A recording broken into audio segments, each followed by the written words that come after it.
दोस्तों आज हम बात करने वाले हैं कि हम अपने लक्ष्य को कैसे प्राप्त कर सकते हैं। दोस्तों मैंने बहुत अध्ययन करने के बाद इस चीज़ को निश्चित करा कि 50% लोग अपने टारगेट को निर्धारित कर लेते हैं पर उसे पूरा नहीं कर पाते और 50% में आप और मैं हम दोनों ही आते हैं।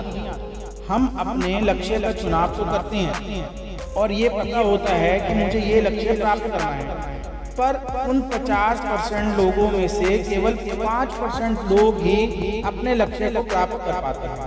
ऐसा इसलिए होता है जैसे ही हम अपने लक्ष्य प्राप्ति की ओर कदम बढ़ाते हैं तभी कोई ना कोई समस्या उत्पन्न हो जाती है और हम हार मान लेते हैं। वो समस्या कोई भी हो सकती है, कोई भी प्रॉब्लम हो सकती है जो डेली लाइफ में हमारे आती रहती है कि कभी ये काम रह गया, कभी ये काम करना था तो लाइट चली गई, ये था तो ये हो गया।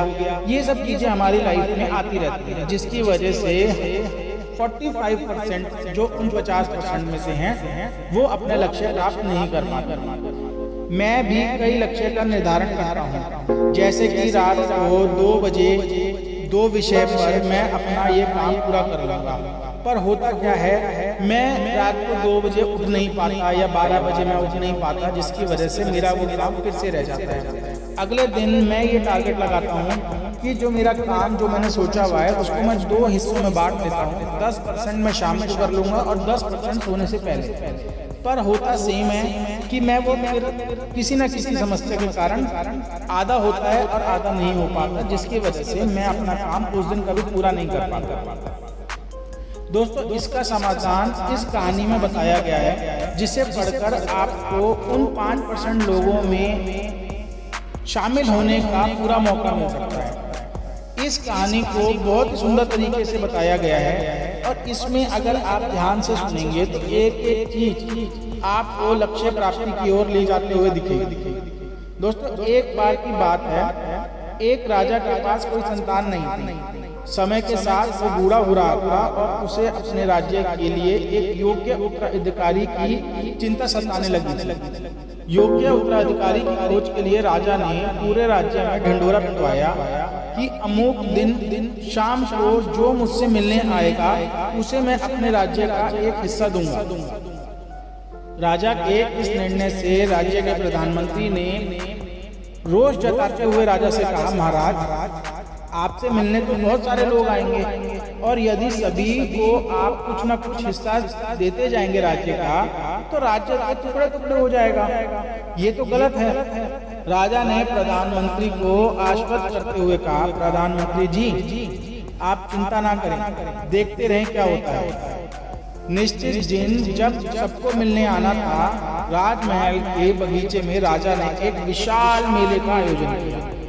मेले में नाचने गाने वाले, शराब, बहुत अच्छे तरीके के खाने और बहुत सारी ऐसी चीजें थी कि जो किसी का भी मन मोह।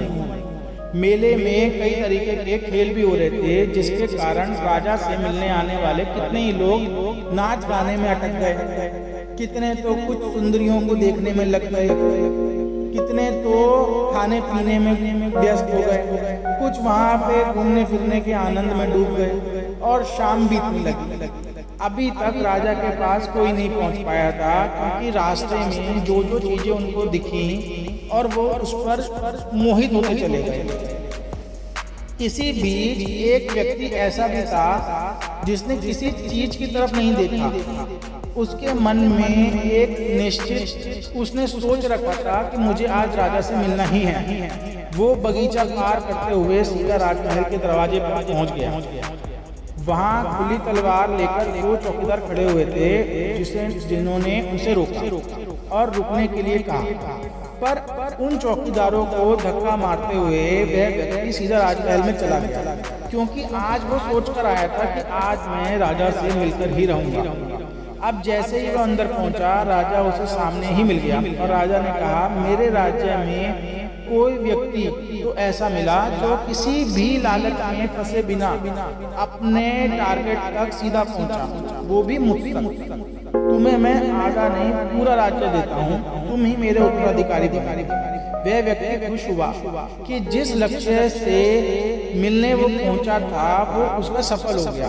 वह बिना किसी रुकावट के चक्कर में आए अपने लक्ष्य को प्राप्त करने में सफल था। दोस्तों, इस चीज से हमें यह सीख मिलती है कि अगर कोई भी व्यक्ति दृढ़ संकल्प कर ले कि उसे अपना लक्ष्य प्राप्त करना है, तो कुछ भी हो जाए वो कभी भी पीछे नहीं हट सकता। सबसे जरूरी चीज कि हर व्यक्ति को अपनी क्षमता पता होनी चाहिए और उसे प्राप्त करने के लिए वो जज्बा भी उसके अंदर होना चाहिए।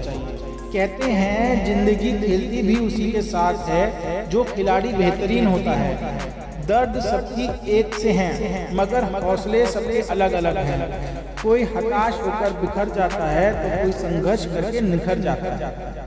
दोस्तों, अगर हम अपने लक्ष्य को छोटे छोटे हिस्सों में बांट लें तो हम उस लक्ष्य को आसानी से प्राप्त कर सकते हैं।